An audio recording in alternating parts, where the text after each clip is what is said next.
Kuya, pasakay. Saan ka ate? Oh, ate, di ba ikaw yung ano? Tayo nasasakay ko nung alas 12 ng gabi. Oo, pang umaga na ako ngayon eh. Ah, ganun ba? Eh, papatay ka na ba sa trabaho mo? Oo, sana. Uy, tara. Ay kuya, pwede ka bang gawing service? Service? Oo. Sa pagpasok mo sa ano? Trabaho? Kasi nahihirapan ako sumakay araw-araw eh. Oh, sige. Wala problema. Bibigay ko na lang sa'yo yung number ko. Tapos, text mo na lang ako pagka papaservice ka na pagka papasok ka na. Tapos pagka uuwi ka na. Ah, sige. Oh, sige. Eh, kamusta kayo nga pala ng asawa mo? Ayos naman. Ah, okay. Sige, doon sa trabaho ko po ngayon. Okay, sige, sige. Kuya, bakit ngayon ka lang? Ay, ate, pasyensya na ha.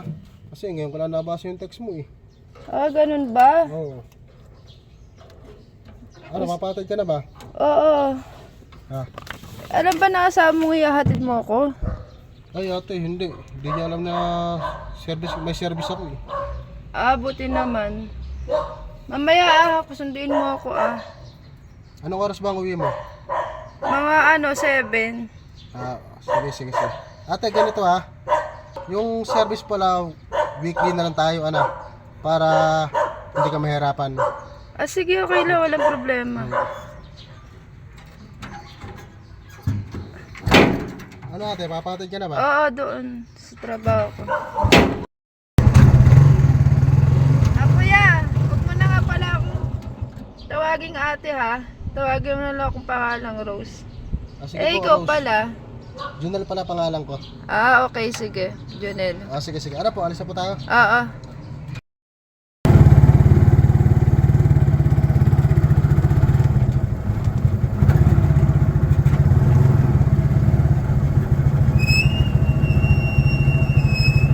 Ate Rose, nandito na tayo sa trabaho mo.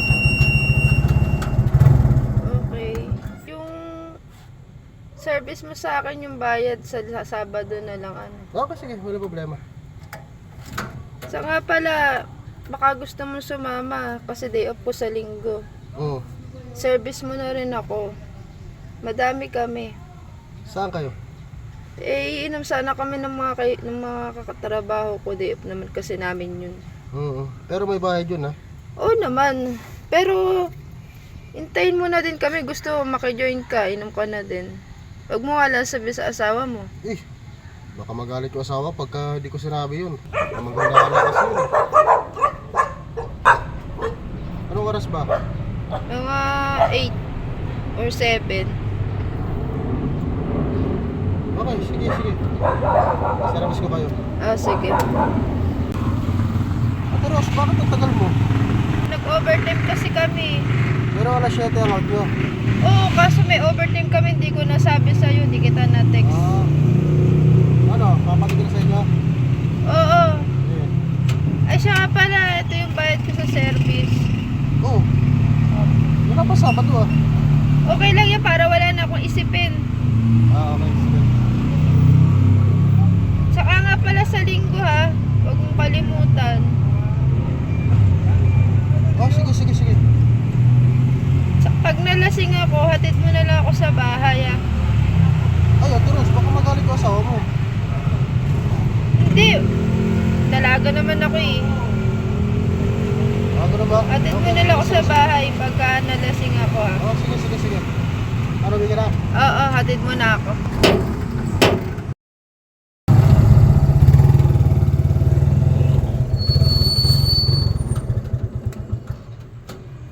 Yun na, pasok na ako.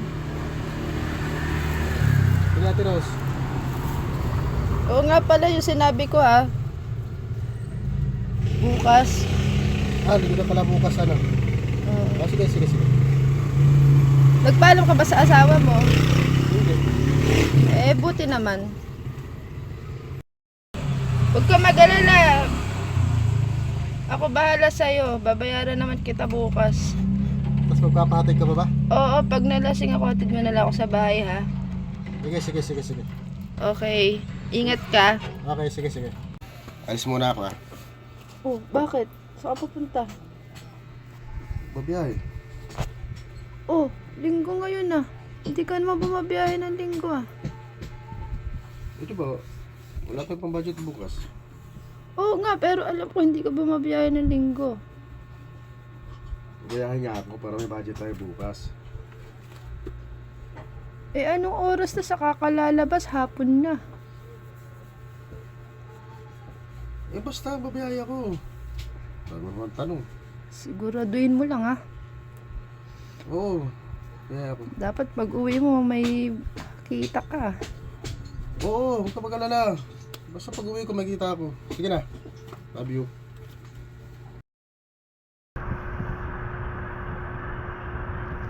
Ano Janel, okay ka pa ba? Oo, Teros, okay pa ako. Eh, may ininom pa tayo. Eh, nandito na tayo sa bahay namin eh.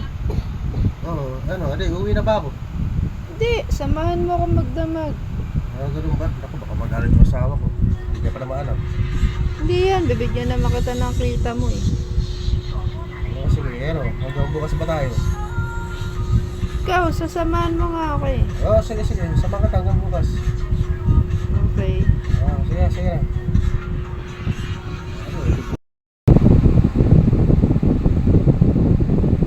Oh, ngayon ka lang.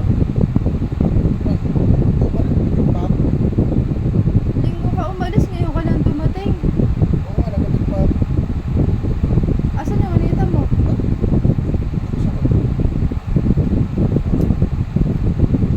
Ayusin mo yung pinagagawa mo ha. Malalaman ko yung pinagagawa mo. Siguraduhin mo lang.